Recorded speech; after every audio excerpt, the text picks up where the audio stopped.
Hi students, welcome to జోస్ study club YouTube channel. So నా పేరు సత్యనారాయణ, జీకే మరియు కరెంట్ అఫైర్స్ ఒక ఫ్యాకల్టీ. అయితే మనకి కరోనా ముందు వరకు జోస్ స్టడీ క్లబ్ ద్వారా మనకి ప్రతిరోజు జీకే మరియు కరెంట్ అఫైర్స్ అనేవి మనం డీల్ చేయడం జరిగింది. అయితే కరోనా తర్వాత క్లాసెస్ అనేవి మనకి కంటిన్యూ చేయడానికి అవకాశం లేకుండా పోయిందండి.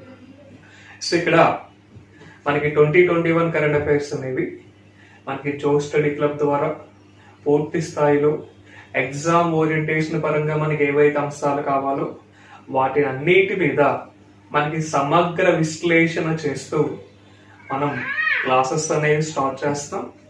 సో ఈ క్లాసెస్ అనేవి స్టార్ట్ చేసే అంశాలకు సంబంధించి మనకి ప్రతి సంవత్సరం వచ్చే నోటిఫికేషన్స్ పరంగా తీసుకుంటే కరెంట్ అఫైర్స్ యొక్క వెయిటేజ్ అనేది మనకి ఎవ్రీ ఇయర్ పెరుగుతున్న అంశంగా మనం తీసుకుంటున్నాం. సో దాన్ని దృష్టిలో పెట్టుకుని అంటే ఈవెన్ గ్రూప్ 1 నుంచి సచివాలయం వరకు తీసుకుంటే కరెంట్ అఫైర్స్ యొక్క వెయిటేజ్ అనేది పెరుగుతుంది. సో మనకి న్యూస్ పేపర్ యొక్క విశ్లేషణ అనేది చాలా ముఖ్యమైన అంశం. చాలా మంది నోటిఫికేషన్ రిలీజ్ అయిన తర్వాత ప్రిపేర్ అవుదాం అనేది ఒక రాంగ్ డిసిషన్ గా మనం తీసుకోవచ్చు. కాంపిటేటివ్ ఫీల్డ్ లో ఉండే ప్రతి పర్సన్ ప్రతిరోజు చదవాల్సిన topic current affairs. So current affairs అనేది not only single subject, is a group of subjects గా మనం తీసుకుంటాం.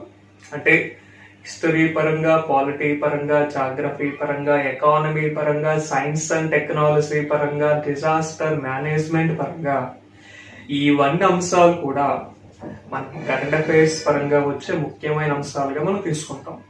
అటువంటి కరెంట్ అఫైర్స్ ని మనం ఏం చేద్దామంటే ఏప్రిల్ 2021కి సంబంధించి జనవరి ఆల్రెడీ మనకి 4 months కంప్లీట్ అయిపోయింది. ప్రజెంట్ మనం మే మంత్ లో ఉన్నాం. అయితే అతి ముఖ్యమైన కరెంట్ అఫైర్స్ పరంగా మనకి 2021 జనవరి నుంచి ఏప్రిల్ వరకు జరిగిన మెయిన్ ఇంపార్టెంట్ కరెంట్ అఫైర్స్ అనేవి మనం తీసుకుందాం. దానిలో భాగంగా మనం మొదటి క్లాస్ లో భాగంగా ఏం తీసుకుందామంటే ఫస్ట్ వన్ మనకి ఏప్రిల్ నెలకి సంబంధించి మొదటి వీక్ కరెంట్ అఫైర్స్ అనేవి మనం తీసుకుందాం. సో ఏప్రిల్ నెలకి సంబంధించి మొదటి వీక్ కరెంట్ అఫైర్స్ అంటే ఏప్రిల్ నెలకి సంబంధించి ఫస్ట్ వీక్ కరెంట్ అఫైర్స్ అనేది మనం తీసుకుందాం. ఈ ఫస్ట్ వీక్ కరెంట్ అఫైర్స్ లో భాగంగా ఫస్ట్ మనం చెప్పే అంశం ఏంటంటే మనకి ఏప్రిల్ 1వ తేదీన దేశంలో ఒక రాష్ట్రం అనేది మనకి ఏర్పాటు కావడం జరిగింది. ఆ రాష్ట్రం ఏంటి, ఆ రాష్ట్రానికి సంబంధించి వచ్చే ముఖ్యమైన సమాచారం ఏంటనేది మనం తీసుకున్నాం. ఏప్రిల్ 1వ తేదీన ఏర్పాటైన రాష్ట్రం ఏదంటే మనకి ఒడిస్సా అనే రాష్ట్రం వస్తుంది. సో ఒడిస్సా అనే రాష్ట్రం 1936 ఏప్రిల్ 1వ తేదీన రాష్ట్రంగా ఏర్పాటు కావడం జరిగింది. సో ఒడిస్సా అనే రాష్ట్రం మనకి ఏ డేట్ నైతే ఏర్పాటైందో ఆ డేట్ నే మనం ఏ పేరుతో పిలుస్తున్నామంటే ఉత్కల్ దివాస్ అనే పేరుతో మనం పిలుస్తున్నాం. ఉత్కల్ దివాస్ అనే పేరుతో మనం ఒడిస్సా అనే రాష్ట్రం ఏర్పాటైన తేదీని ఉత్కల్ దివాస్ అంటున్నాం. అంటే ఒడిస్సా అనే రాష్ట్రం ఏర్పాటు కావడానికి ఒడిస్సా రాష్ట్రానికి సంబంధించి కొంతమంది ఫ్రీడమ్ ఫైటర్స్ అనేది చాలా ఎక్కువ మొత్తంలో పార్టిసిపేట్ చేయడం జరిగిందండి. సో ఈ ఉత్కల్ దివాస్ అనే పేరు ఏ విధంగా వచ్చిందంటే ఉత్కల్ మణి, ఉత్కల్ గోపబంధు దాస్ ఉత్కల్ అనే పర్సన్స్ ఆధారంగా వాళ్ళే ఒడిస్సా అనే రాష్ట్రం ఏర్పాటు కావడానికి ముఖ్యమైన వ్యక్తులు, వాళ్ళ పేర్ల మీదుగానే ఉత్కల్ దివాస్ అనే పేరు రావడం జరిగింది. సో ఒడిస్సా రాష్ట్రం ఏర్పాటైన తేదీనే మనం ఏ పేరుతో పిలుస్తున్నామంటే ఉత్కల్ దివాస్ అనే పేరుతో పిలుస్తున్నాం. సో ఒడిస్సాని ఒడిస్సాగా ఎప్పుడు మార్చారు? ఒడిస్సాని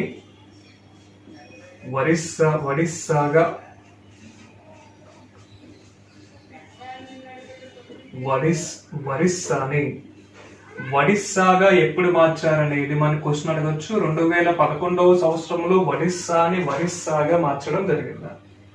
సో ఈ పాయింట్ అనేది కూడా మనకి చాలా ఇంపార్టెంట్. అటువంటి ఒడిస్సా అనే రాష్ట్రానికి సంబంధించి మొట్టమొదటి సీఎం ఎవరంటే హరే కృష్ణ మహతాబ్ అనే పేరు వస్తుంది.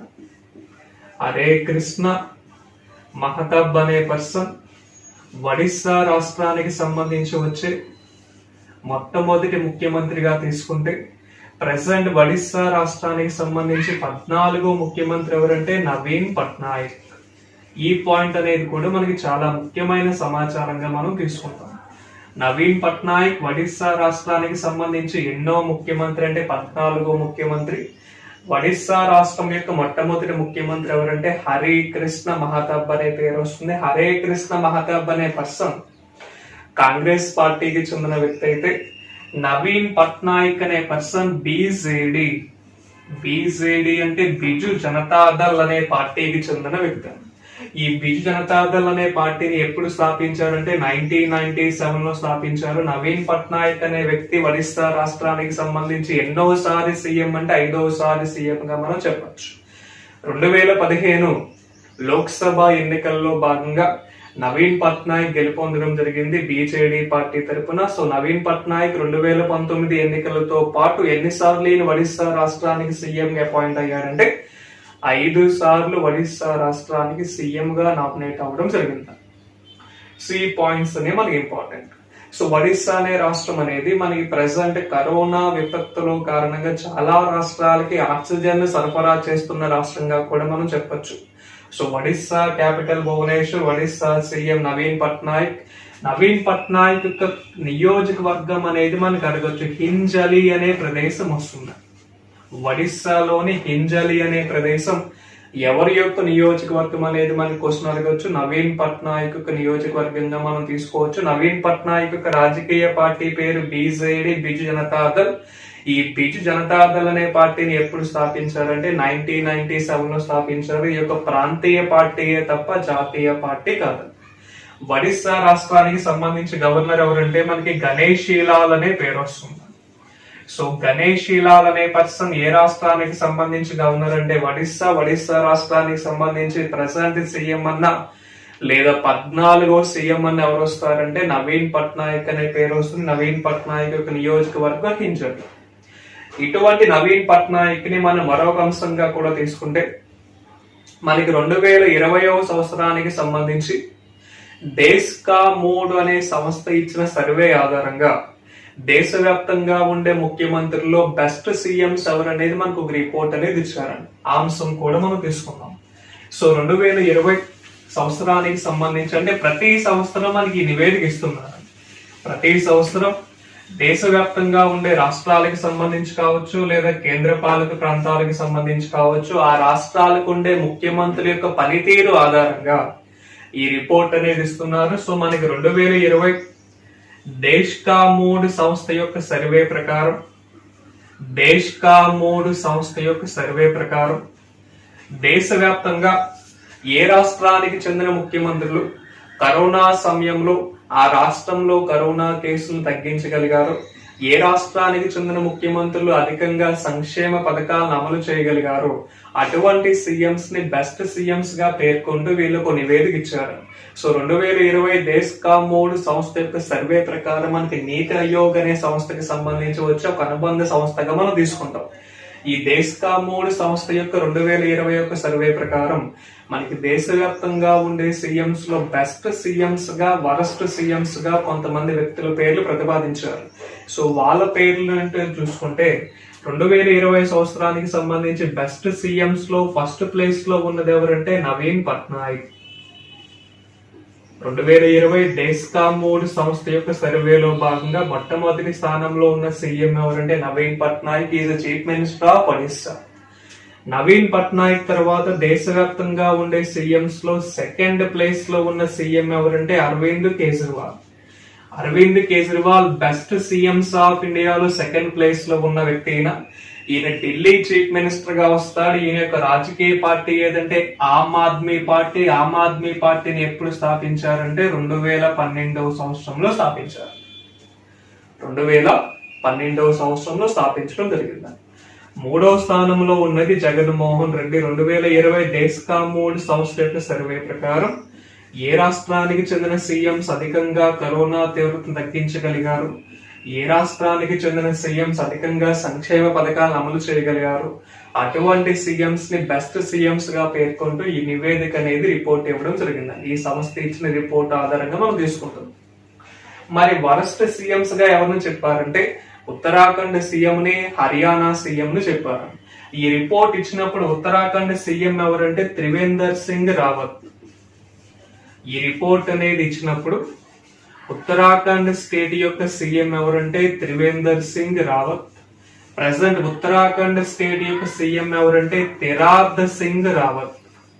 తిరార్ద్ సింగ్ రావత్ అనే పర్సన్ ప్రెసెంట్ ఉత్తరాఖండ్ స్టేట్ యొక్క సీఎం అయితే, ఈ రిపోర్ట్ ఇచ్చినప్పుడు ఎవరున్నారంటే త్రివేందర్ సింగ్ రావత్. ఈయన బీజేపీ పార్టీకి చెందిన వ్యక్తి.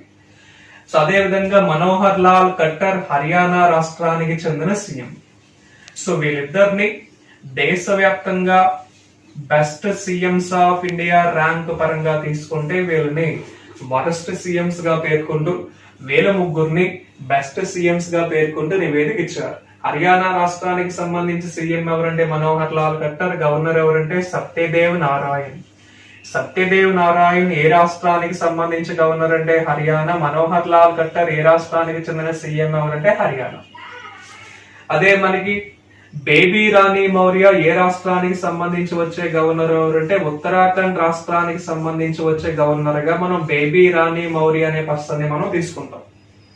అదే ఢిల్లీకి సంబంధించి గవర్నర్ ఎవరంటే అనిల్ బైజాల్ అనే పేరు మనకు వస్తుంది. అనిల్ బైజాల్ ఏ రాష్ట్రానికి సంబంధించి వచ్చే గవర్నర్ అంటే ఢిల్లీ. అదే ఆంధ్రప్రదేశ్ రాష్ట్రానికి సంబంధించి వచ్చే గవర్నర్ ఎవరంటే బిశ్వభూషణ్ హరిచంద్ర. ఈ అంశాల ఆధారంగా ఒడిస్సాకి సంబంధించి వచ్చే మరొక రిలేటెడ్ గా మనం తీసుకుంటాం. అదే విధంగా మనకి 2023 మెన్స్ హాకీ వరల్డ్ కప్ అనేది ఏ దేశంలో నిర్వహించబోతున్నారంటే భారతదేశంలోని ఒడిస్సాలో నిర్వహించబోతున్నారు.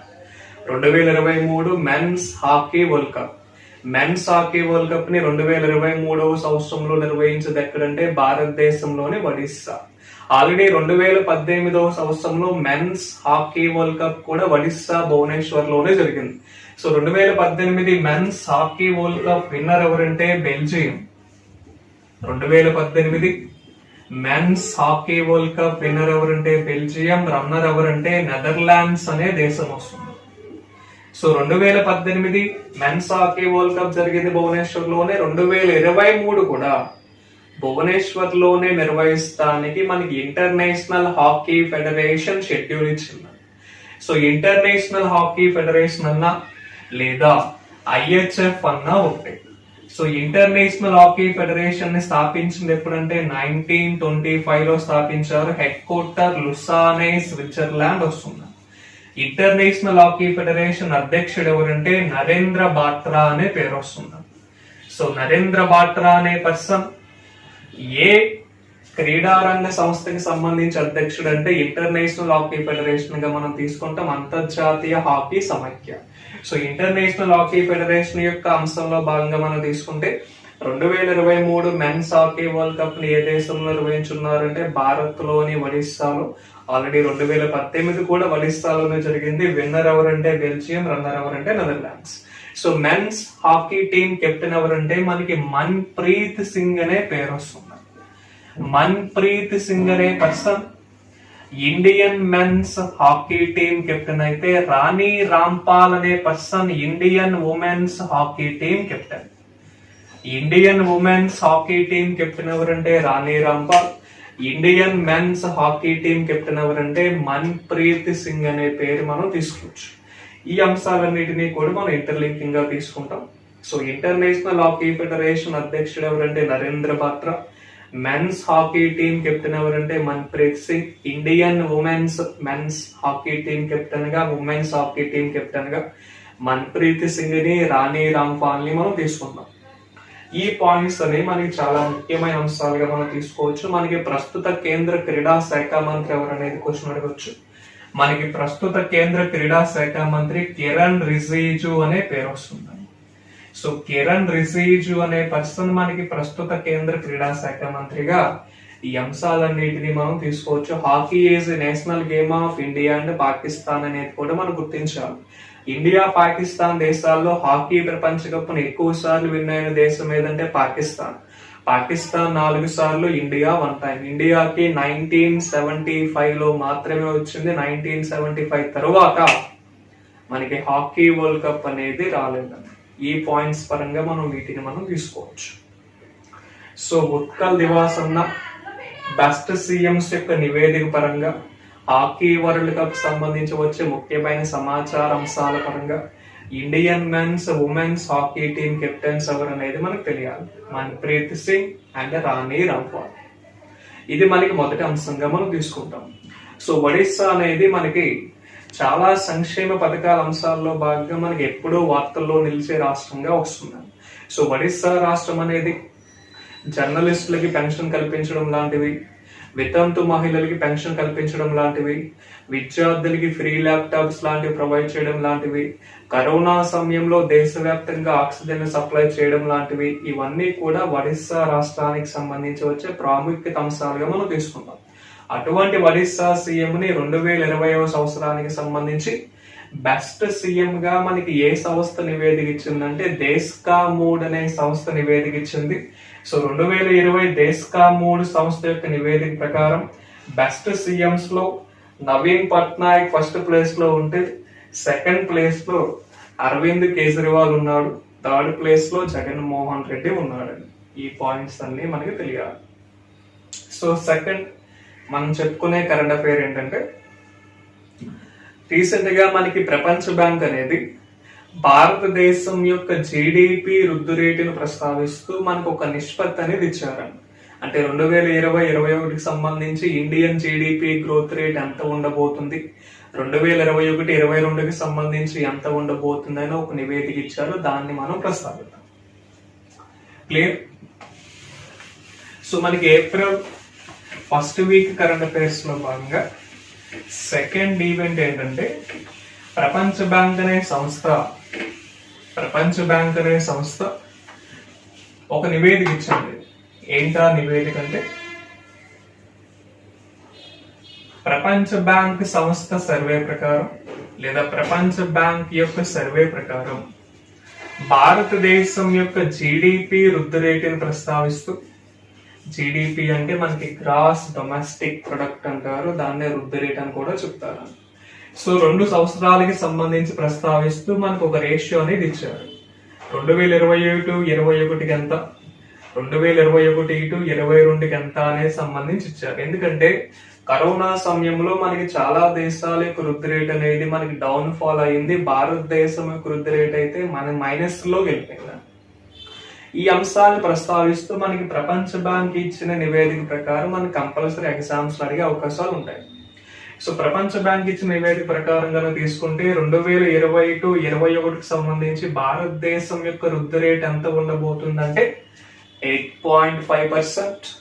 2021-2022 మధ్య ఎంత ఉండబోతుందంటే 10.1% గా మనకి ఉండబోతుంది అనేది ప్రపంచ బ్యాంక్ ఇచ్చిన నివేదిక. ఇది మనకి చాలా ఇంపార్టెంట్, చూసుకోండి. సో ప్రపంచ బ్యాంక్ ఎప్పుడు అడగచ్చు, 1945 లో స్థాపించారు.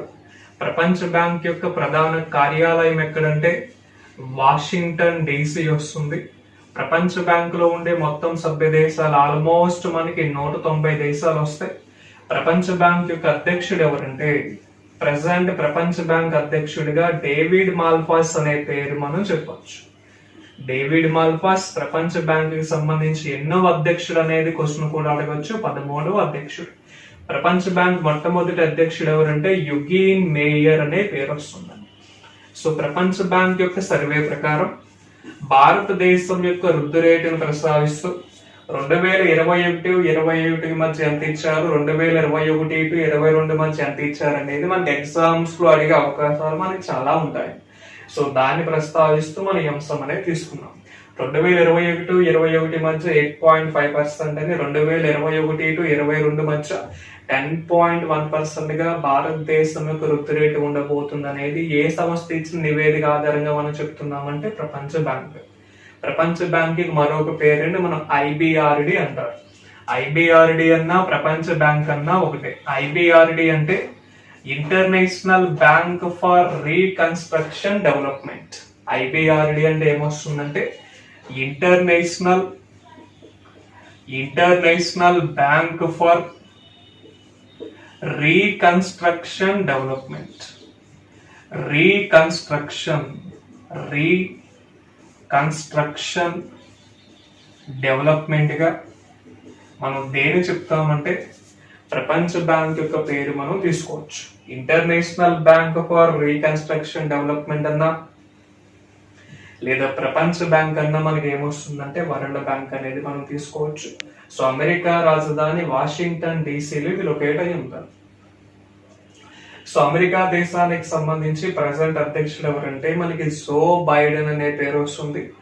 జో బైడెన్ అమెరికాకి సంబంధించి ఎన్నో అధ్యక్షుడు అంటే 45వ అధ్యక్షుడిగా చెప్పొచ్చు. సో జో బైడెన్ అమెరికా దేశానికి సంబంధించి ఏ రాజకీయ పార్టీకి చెందిన వాడంటే డెమోక్రటిక్ పార్టీకి చెందిన వ్యక్తి అండి. ఈ పాయింట్స్ పరంగా వీటిని మనం తీసుకోవచ్చు. సో అమెరికా అనేది ప్రపంచవ్యాప్తంగా అత్యంత ఎక్కువ అభివృద్ధి చెందిన దేశంగా కూడా మనం తీసుకోవచ్చు. అటువంటి అమెరికా దేశానికి సంబంధించి భారతదేశం నుంచి అమెరికాకి రాయబారి ఎవరు, అమెరికా నుంచి భారత్కి రాయబారి ఎవరు మనకు తెలియాలి. సో భారతదేశం నుంచి అమెరికా దేశానికి రాయబారి ఎవరంటే మనకి Indian ambassador to USA, Indian ambassador to USA అన్నా లేదా భారతదేశం నుండి అమెరికా దేశానికి రాయబారి అన్న తరణ్జీత్ సింగ్ సంధు అనే పేరు వస్తుంది. సో తరణ్జీత్ సింగ్ సంధు అనే పర్సన్ భారతదేశం నుండి అమెరికా దేశానికి రాయబారి అయితే, అమెరికా దేశం నుండి భారతదేశానికి రాయబారి ఎవరంటే కెనీత్ జస్టర్ అనే పేరు వస్తుంది. కెనీత్ జస్టర్ అమెరికా నుండి భారతదేశానికి రాయబారి, అదే భారతదేశం నుండి అమెరికాకి ఎవరంటే కెనీత్ జస్టర్. ఈ పాయింట్స్ అని మనకి చాలా ఇంపార్టెంట్ చూసుకుంటాం అక్కడ. సో అమెరికాకి భారతదేశానికి ఉండే సంబంధాల పరంగా తీసుకుంటే రక్షణ రంగ అంశాల పరంగా కావచ్చు, తీవ్రవాద నిర్మూలన అంశాల పరంగా కావచ్చు, భారత్ ఏ దేశంతో అధికంగా సంబంధాలు కలిగి ఉందంటే అమెరికా అనే దేశంతో కలిగి ఉంది. So Joe Biden 46th USA president గా తీసుకోవచ్చు, డెమోక్రటిక్ పార్టీకి చెందిన వ్యక్తి. సో అమెరికా దేశం యొక్క స్వాతంత్ర దినోత్సవం ఎప్పుడు వస్తుందంటే 1776 జూలై 4వ తేదీ వస్తుంది. 1776 జూలై 4వ తేదీన అమెరికా అనే దేశం ఏర్పాటు కావడం జరిగింది. దాన్ని అమెరికన్ ఇండిపెండెన్స్ డేగా మనం తీసుకుంటాం. సో అమెరికా దేశానికి సంబంధించి మొట్టమొదటి అధ్యక్షుడు ఎవరంటే జార్జ్ వాషింగ్టన్ అమెరికా దేశానికి సంబంధించి వచ్చే మొట్టమొదటి అధ్యక్షుడు అయితే జో బైడెన్ 46వ అమెరికా అధ్యక్షుడిగా మనం తీసుకుంటాం. ఈ పాయింట్స్ అనేవి కూడా మనకి చాలా చాలా ముఖ్యమైన సమాచారంగా మనం తీసుకుంటాం. సో అమెరికా దేశానికి చెందిన 46 మంది అధ్యక్షులు ప్రజెంట్ ఉన్నారు. ఈ 46 మంది అమెరికా అధ్యక్షుల్లో భారతదేశాన్ని సందర్శించిన అమెరికా అధ్యక్షులు ఎంతమంది అనేది క్వశ్చన్ అడగవచ్చు. భారతదేశాన్ని సందర్శించిన అమెరికా అధ్యక్షులు మొత్తం మనకి 7 ఉన్నారండి. సో వాళ్ళ పేర్ల పరంగా తీసుకుంటే, సో భారతదేశాన్ని సందర్శించిన మొట్టమొదటి అమెరికా అధ్యక్షుడు ఎవరంటే హైసన్ హోవర్ అనే పేరు వస్తుంది. హైసన్ హోవర్ అనే పర్సన్ అమెరికా నుండి భారతదేశాన్ని సందర్శించిన మొట్టమొదటి అమెరికా అధ్యక్షుడు. సెకండ్ ఎవరంటే రిచర్డ్ నిక్సన్ అమెరికా నుండి భారత్కు వచ్చిన 2వ అమెరికా అధ్యక్షుడు. మూడో వ్యక్తి ఎవరంటే జిమ్మీ కార్టర్.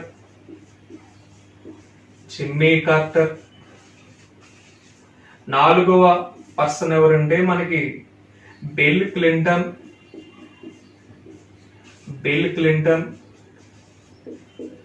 5వ పర్సన్ ఎవరంటే జార్జ్ బుష్ అనే పేరు మనం చెప్పొచ్చు. 6వ పర్సన్ ఎవరంటే Barack Obama.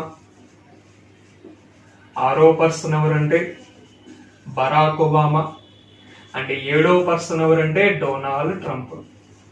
So Joe Biden America దేశానికి సంబంధించి ఎన్నో అధ్యక్షుడు, 46వ అధ్యక్షుడు అంటున్నాం.